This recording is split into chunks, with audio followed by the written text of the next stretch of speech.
सावन सोमवार की व्रत कथा। एक साहूकार था जो भगवान शिव का अनन्य भक्त था। उसके पास धन धान्य किसी भी चीज की कमी नहीं थी, लेकिन उसकी कोई संतान नहीं थी और वह इसी कामना को लेकर रोज शिवजी के मंदिर जाकर दीपक जलाता था। उसके इस भक्ति भाव को देखकर एक दिन माता पार्वती ने शिवजी से कहा कि प्रभु, ये साहूकार आपका अनन्य भक्त है। इसको किसी बात का कष्ट है तो आपको उससे अवश्य दूर करना चाहिए। शिवजी बोले कि हे पार्वती, इस साहूकार के पास पुत्र नहीं है, यह इसी से दुखी रहता है। माता पार्वती कहती है कि हे ईश्वर, कृपा करके इससे पुत्र का वरदान दे दीजिए। तब भोलेनाथ ने कहा कि हे पार्वती, साहूकार के भाग्य में पुत्र का योग नहीं है। ऐसे में अगर इसे पुत्र प्राप्ति का वरदान मिल भी गया तो वह केवल 12 वर्ष की आयु तक ही जीवित रहेगा। यह सुनने के बाद भी माता पार्वती ने कहा कि हे प्रभु, आपको इस साहूकार को पुत्र का वर देना ही होगा, अन्यथा भक्त क्यों आपकी सेवा पूजा करेंगे। माता के बार बार कहने से भोलेनाथ ने साहूकार को पुत्र का वरदान दिया, लेकिन यह भी कहा वह केवल 12 वर्ष तक ही जीवित रहेगा। साहूकार यह सारी बातें सुन रहा था, इसलिए उसे न तो खुशी हुई और न ही दुख। वह पहले की ही तरह भोलेनाथ की पूजा अर्चना करता रहा। उधर सेठानी गर्भवती हुई और 9वें महीने उसे सुंदर से बालक की प्राप्ति हुई। परिवार में खूब हर्षोल्लास मनाया गया, लेकिन साहूकार पहले की ही तरह रहा और उसने बालक को 12 वर्ष की आयु का जिक्र किसी से भी नहीं किया। जब बालक 11 वर्ष की आयु हो गई तो एक दिन साहूकार की सेठानी ने बालक के विवाह के लिए कहा, तो साहूकार ने कहा कि वह अभी बालक को पढ़ने के लिए काशी जी भेजेगा।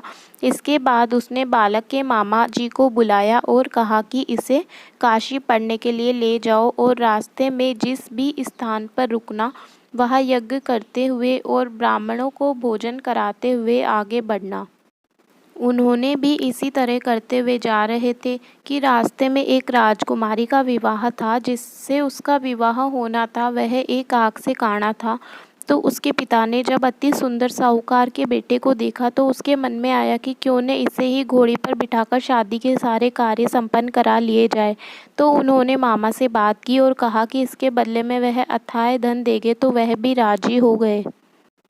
इसके बाद साहूकार का बेटा विवाह की बेदी पर बैठा और जब विवाह कार्य संपन्न हो गए तो जाने से पहले उसने राजकुमारी की चुनरी के पल्ले पर लिखा कि तेरा विवाह तो मेरे साथ हुआ, लेकिन जिस राजकुमार के साथ भेजेंगे वह तो एक आग का काड़ा है। इसके बाद वह अपने मामा के साथ काशी के लिए चला गया। उधर जब राजकुमारी ने अपनी चुनरी पर यह लिखा हुआ पाया तो उसने राजकुमार के साथ जाने से मना कर दिया। तो राजा ने भी अपनी पुत्री को बारात के साथ विदा नहीं किया। बारात वापस लौट गई। उधर मामा और भांजे काशी जी पहुंच गए थे। एक दिन मामा ने यज्ञ रचा रखा था और भांजा बहुत देर तक बाहर नहीं आया। तो मामा ने अंदर जाकर देखा तो भांजे के प्राण निकल चुके थे। वे बहुत परेशान हुए, लेकिन सोचा कि अभी रोना पीटना मचाया तो ब्राह्मण चले जाएंगे और यज्ञ का कार्य अधूरा रह जाएगा। जब भी यज्ञ संपन्न हुआ तो मामा ने रोना पीटना शुरू किया। उसी समय शिव पार्वती उधर से जा रहे थे। तो माता पार्वती ने शिवजी से पूछा कि हे प्रभु, यह कौन रो रहा है।